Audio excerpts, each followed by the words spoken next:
Hello, Shalom. Welcome to day 25 of the Daily Bread. We'll be reading in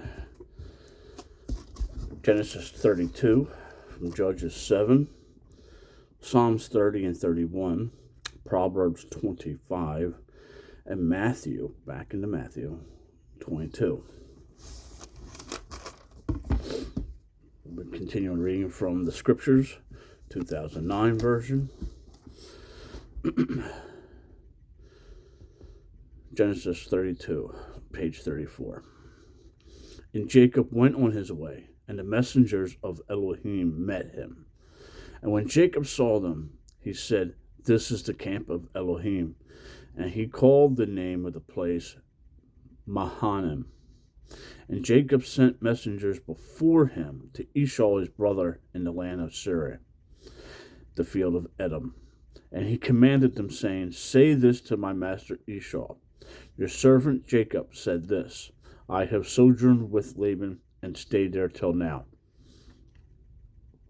I have bulls and donkeys, flocks, and male and female servants, and I have sent to inform my master to find favor in your eyes."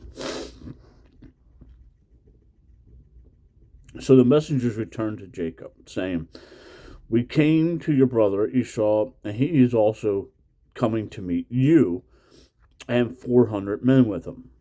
And Jacob was greatly afraid and distressed. So he divided the people that were with him, and the flocks and herds and camels, into two groups.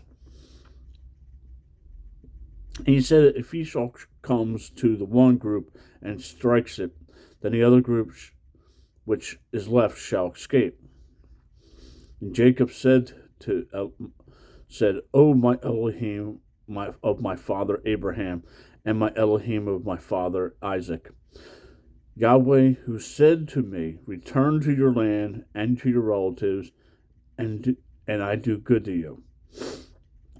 I do not deserve the least of all the loving commitment and all the trust which you have shown your servant. For I passed over this Jordan with my staff, and now I have become two groups. Deliver me, and I pray, from the hand of my brother, from the hand of Esau, for I fear him, lest he come and he shall strike me and the mother with the children. For you said, I shall certainly do good to you, and I shall make your seed as the sand of the sea, which are too numerous to count." And he spent the night there, and took what came to his hand as a present for his Esau. And he spent the night there, and took what came to his hand as a present for Esau his brother, 200 female goats and 20 male goats, 200 ewes and 20 rams, 30 suckling camels with their colts, 40 cows and 10 bulls, 20 female donkeys and 10 fowls. And he gave them into the hand of his servants, every drove by itself, and said to his servants, "Pass over before me, and put some distance between drove and drove." And he commanded the first one, saying, "When Esau my brother meets you and asks you, saying, To whom do you belong, and where are you going? And those who are in front of and those are these in front of you, then you shall say, They are your servants Jacob's. It is a present sent to my master Esau, and see, he also is behind us." And he commanded the second and the third, and all who followed the drove, speak to Esau the same word when you find him. And you shall say also, Look, your servant Jacob is behind you. For he said, Let me appease him with the present that goes before me, and after that sees my face, he might accept me. And the present passed over before him, but he himself spent the night in the camp. And he rose up that night and took his 2 wives and 2 female servants and his 11 sons, and passed over the ford of Yabako. And he took them and sent them over the stream, and sent them over what he had. And Jacob was left alone, and a man wrestled with him until the breaking day. And when he saw that he did not overcome him, he touched the socket of his hip. And the socket of Jacob's hip was dislocated as he wrestled with him. And he said, "Let me go, for the day breaks." But he said, "I am not letting you go until you have blessed me." So he asked him, "What is your name?" And he said, "Jacob." And he said, "Your name is no longer Jacob, but Israel, because you have striven with Elohim and with men and overcome." So Israel means to strive with El, to overcome with El, to rule with El. And Jacob asked him, saying, "Please let me know your name." And he said, "Why do you ask about my name?" And he blessed him there. And Jacob called the name of the place Peniel, for I have seen Elohim face to face, and with my life is preserved, and my life is preserved. And the sun rose on him, and he passed over Peniel, and he limped on his hip. This is why the children of Israel to this day do not eat the sinew of the hip, which is on the socket of the thigh, because he touched the socket of the thigh of Jacob in the sinew of the hip. Finishes off Genesis 32, on to Judges 7, found on page 260. And Jerubbaal, that is Gideon, and all the people who were with him rose up early and encamped by the fountain of Harod, so that the camp of Midian was on the north side of them by the hill of Moreh in the valley. And Yahweh said to Gideon, "The people who are with you are too many for me to give Midian into their hands, lest Israel boast against me, saying, 'My own hand has saved me.' And now proclaim in the hearing of the people, saying, 'Whoever is afraid and trembling, let him turn back and leave Mount Gilead.' And 22,000 of the people turned back, while 10,000 remained. And Yahweh said to Gideon, 'The people are still too many. Bring them down to the water, and let me prove them for you there. And it shall be that of whom I say to you, this one goes with you, let him go with you. And whomever I say to you, this one does not go with you, let him not go.' So he brought the people down to the water. And Yahweh said to Gideon, 'Everyone who laps the water with their tongue, as a dog laps, separate him from everyone who bows down on his knees to drink.' And the number of people who lapped, putting their hands to their mouth, was 300 men. And all the rest of the people bowed down on their knees to drink water. And Yahweh said to Gideon, 'By the 300 men who lapped, I save you, and I shall give Midian into your hand. Let all the other people go, each to his place.' And the people took food and their shofars in their hands. And he sent away all the rest of Israel, each to his own tent, but held onto those 300. Now the camp of Midian was below him in the valley. And it came to be on that night that Yahweh said to him, 'Arise, go down against the camp, for I have given it into your hand. But if you are afraid to go down, you and Purah your servant, to the camp, and you shall hear what they say. And after that, let your hands be strengthened, and you shall go down against the camp.' So he went down with Purah his servant to the edge of the formation of fives who were in the camp. And Midian and Amalek and all the people of the east were lying in a valley, as many as locusts. And their camels were as numerous as the sand by the seashore. And Gideon came, and see, a man was relating a dream to his companion, and said, See, I had a dream, and see, a loaf of barley bread tumbled into the camp of Midian, and it came to a tent, and struck it, so that it fell and overturned, and the tent fell down. And his companion answered and said, This is none other than the sword of Gideon, son of Joash, a man of Israel. Elohim has given Midian and all the camp into his hand. And it came to be, when Gideon heard this dream related and its interpretation, that he bowed himself down.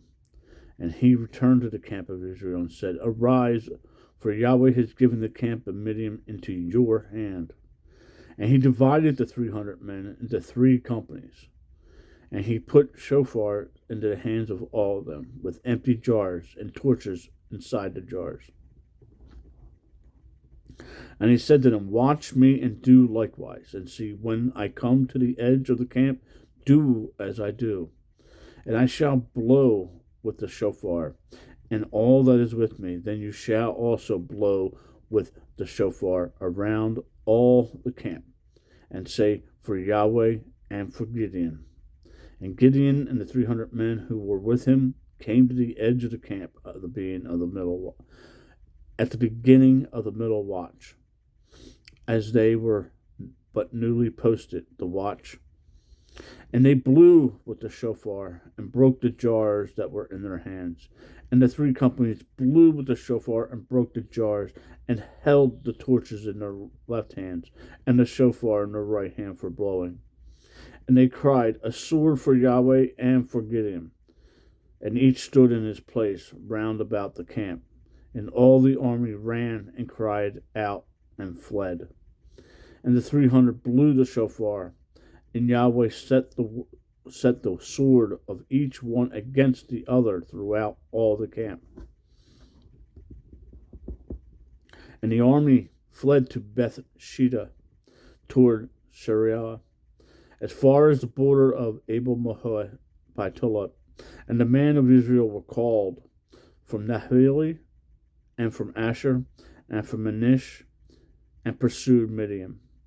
Then Gideon sent messengers through all the mountains of Ephraim, saying, Come down to meet Midian, and capture from them the watering places as far as Beth Baharah and the Jordan. So all the men of Ephraim were called, and captured the watering places as far as Beth Barah and the Jordan. And they captured 2 princes of Moab, Oreb and Zeb, and called Oreb at the rock of Oreb, and Zeb they killed at the winepress of Zeb, while they pursued Midian. And they brought the heads of Oreb and Zeb to Gideon beyond the Jordan.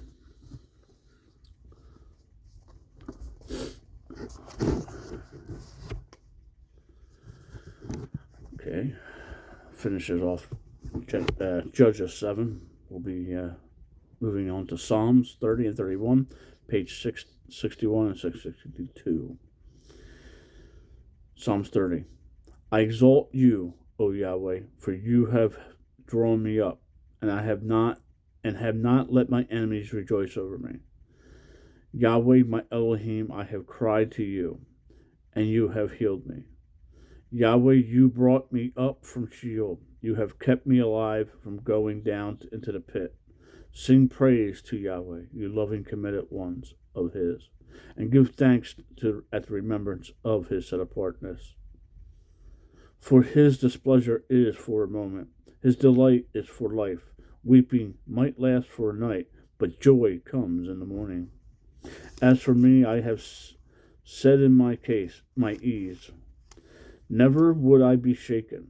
Yahweh, in your good pleasure, You have made my mountain to stand strong. You hid your face, and I was troubled. I cried out to you, O Yahweh, and to Yahweh I prayed. What gain is in my is there in my blood when I go down to the pit? Would dust praise you? Would it declare your truth? Hear, O Yahweh, and show me favor. Yahweh, be my helper. You have turned my mourning into dancing for me. You have torn off my sackcloth and girded me with gladness, so that esteem might praise you and not be silent. O Yahweh, my Elohim, I thank you forever. Psalms 31. In you, O Yahweh, I have taken refuge. Let me never be ashamed. Deliver me in your righteousness. Incline your ear to me. Deliver me speedily. Be a rock of refuge to me, a house of defense to save me. For you are my rock and my stronghold. For your name's sake, lead me and guide me. Bring me out of the net which they have hidden for me. For you are my strength. Into your hand I commit my spirit. You have redeemed me, O Yahweh, El of the truth. I have hated those who observe lying vanities, but I trust in Yahweh. I exalt and rejoice in your loving commitment, for you have seen my affliction. You have known the distresses of my life, and you have not shut me up into the hand of my enemy. You have set my feet in a large place. Show me favor, O Yahweh, for I am in distress. My eye, my being, and my body have come old with grief. For my life is consumed in sorrow, and my years is in sighing. My strength fails because of my crookedness, and my bones have become old. I am a reproach among all my adversaries, but most of all among my neighbors, and a dread to my friends. Those who see me outside flee from me. I have been forgotten like someone dead from the heart. I have been like a missing vessel, for I hear the evil report of many. Fear is from all around. When they take counsel together against me, they plot to take away my life. But I have put my trust in you, O Yahweh. I have said, you are my Elohim. My times are in your hand. Deliver me from the hand of my enemies and from those who pursue me. Make your face shine upon your servant. Save me in your loving commitment. Do not let me be ashamed, O Yahweh, for I have called upon you. Let the wrong be ashamed. Let them be silenced in Sheol. Let lips of falsehood be stilled, which speak recklessly against the righteous, with pride and scorn. How great is your goodness, which you have laid up for those fearing you, which you have prepared for those taking refuge in you, in the sight of the sons of men. In the secrecy of your presence you shall hide them from the plots of man. You shelter them in a booth from the strife of tongues. Blessed be Yahweh, for he has made marvelous his loving commitment to me in the strong city. And I have said in my haste, I am cut off from before your eyes.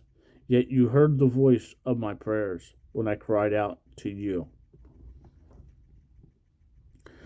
Love Yahweh, all you his loving committed ones. For Yahweh guards the trustworthy ones and exceedingly repays the doer of pride.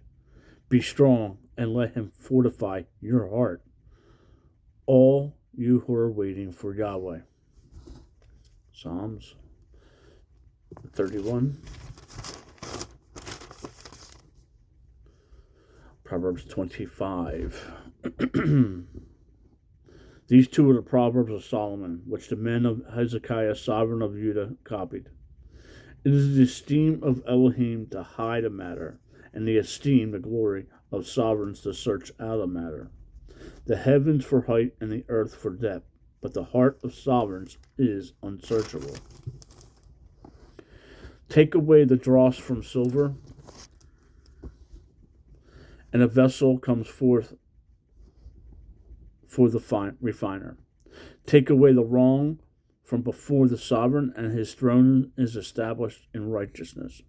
Do not exalt yourself before sovereign. Do not stand in the place of great men, for it is better for him to say to you, "Come up here," than that you should be put lower before noble whom your eyes have seen.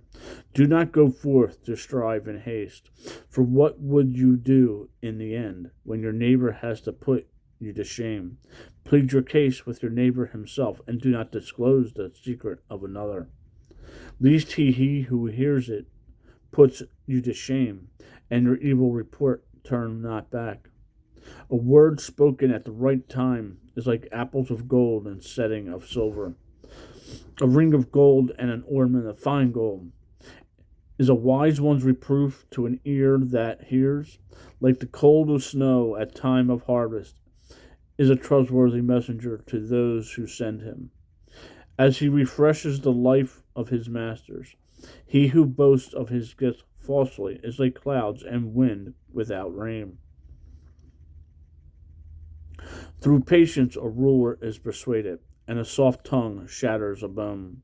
Have you found honey? Eat only as much as you need, lest you be satisfied with it and vomit.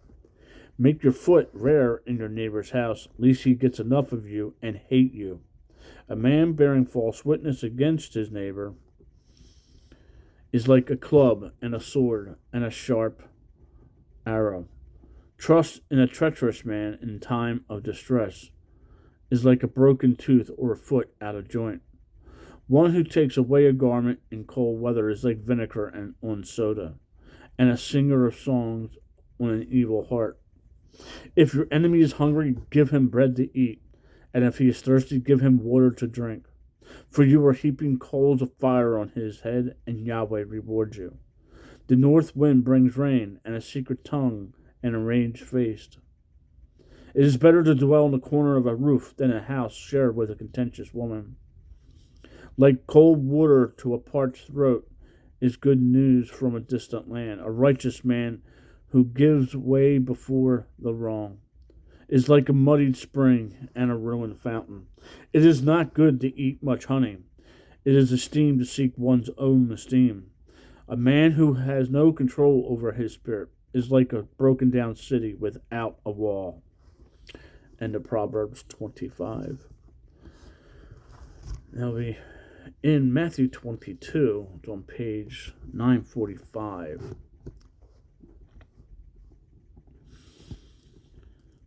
And Yeshua responded and spoke to them again by parables and said, "The reign of the heavens is like a man, a sovereign, who made a wedding feast for his son, and sent out his servants to call those who were invited to the wedding feast.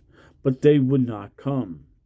Again he sent out other servants, saying, Say to those who are invited, See, I have prepared my dinner. My oxen and my fatted calf are slaughtered, and all is ready. Come to the wedding feast." But they disregarded it and went their way, the one to his field and the other to his trade.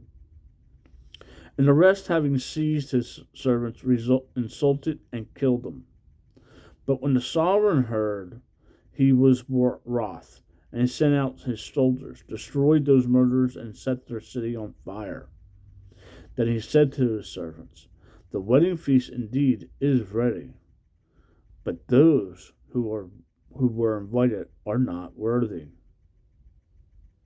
Therefore go into the street corners, and as many as you find invite to the wedding feast." And those servants went out into the street corners and gathered all whom they found, both wicked and good. And the wedding hall was filled with guests. And when the sovereign came in to view the guests, he saw there a man who had not put on a wedding garment. And he said to him, "Friend, how did you come in here not having a wedding garment?" And he was speechless. Then the sovereign said to the servant, "Bind him hand and foot, take him away, and throw him out into the outer darkness. There shall be weeping and gnashing of teeth. For many are called, but few are chosen. Then the Pharisees went and plotted how to trap him in his words. And they sent to him their taught ones with the Herodians, saying, Teacher, we know that you are true and teach the way of Elohim in truth, and it does not concern you about anyone, for you are not partial to any man. Then say to us, what do you think is a right to pay taxes to Caesar? Or not. But knowing their wickedness, Yeshua said, Why do you try me, you hypocrites? Show me the coin of the tax. And they brought him a denarius. And he said to them, Whose likeness and inscription is this? And they said to him, Caesar's. And he said to them, Then give to Caesar what is Caesar's, and to Elohim what is Elohim's. And having heard, they marveled and left him and went away.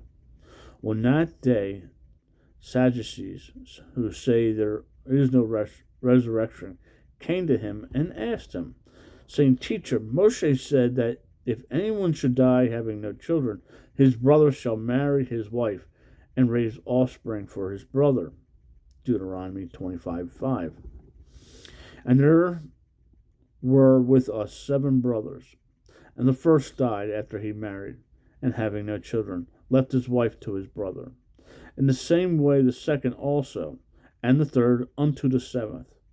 And the last of the woman died too. And last of all the woman died too. At the resurrection, then, whose wife of the 7 shall she be? For all had her. And Yeshua answering said to them, You go astray, not knowing the scripture,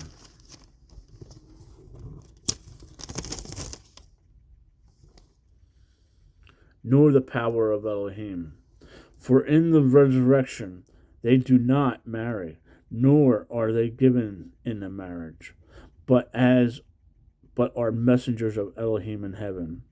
And concerning the resurrection of the dead, have you not read what was spoken to you by Elohim, saying, I am the Elohim of Abraham, and the Elohim of Isaac, and the Elohim of Jacob? Elohim is not the Elohim of the dead, but of the living.